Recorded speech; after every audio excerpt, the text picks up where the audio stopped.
Pagka sinabi pong unusual, hindi pangkaraniwan, hindi po ba?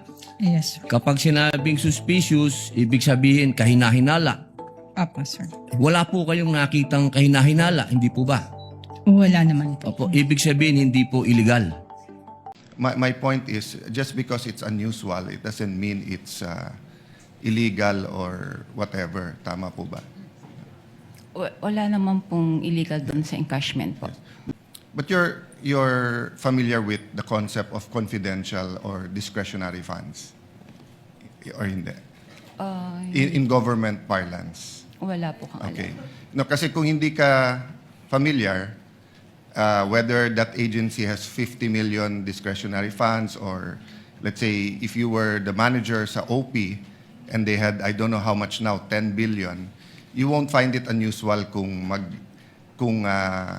500 million, 250, 1 billion. Kasi nga usual means parate, unusual means bakit ganito kalaki, no?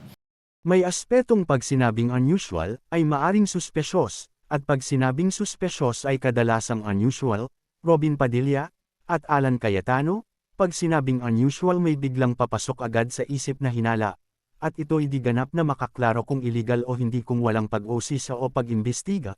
Kung sa tingin ng mga opisyales ng bangko ay walang illegal, desisyon nila yun, ngunit dahil sa sinabi nila mismo na unusual, ay may karapatang ang opisyales ng gobyerno na imbestigahan din ito.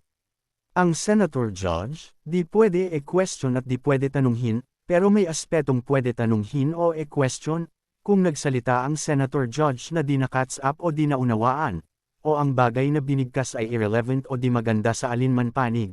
At ang judge ay di pwedeng mag-rebut sa prosecution man o sa defense, ngunit pwede magtanong para sa kaalaman patungkol sa may kaugnayan sa paglilitis.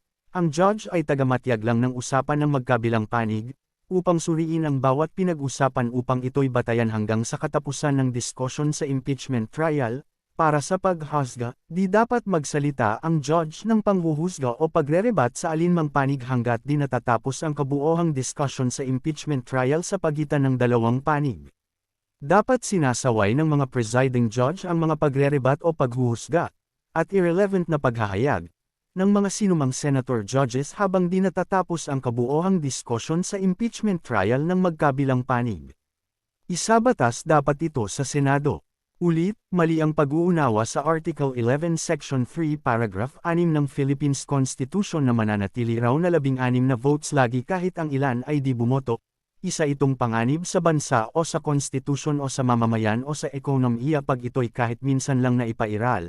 Ang batas na ito ay pumutungkol lang sa generalidad na 24 ang mga senador sa Senado, di nito napatungkulan ang mga di inaasahang mangyayari o pangyayari, dahil nga mayroon na saad sa konstitusyon na motu proprio, na ibig sabihin kung mayroong di inaasahang pangyayari o sitwasyon, ay gagawa ng naaayong hakbangin ang Senado.